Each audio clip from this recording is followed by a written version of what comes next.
2 ஆண்டு காலத்தில் என்ன செய்தார் உங்கள் எம்எல்ஏ?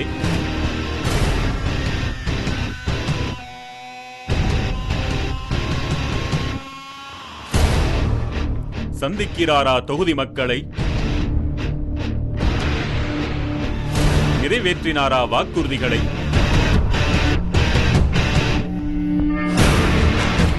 எம்எல்ஏவுக்கு மக்கள் வழங்கிய மதிப்பெண் என்ன? மக்கள் மதிப்பீட்டில் யாருக்கு எந்த இடம்? 234 தொகுதிகளில் நடத்தப்பட்ட மெகா சர்வே முடிவுகள். எம்எல்ஏவின் செயல்பாடு, மக்களின் மதிப்பீடு.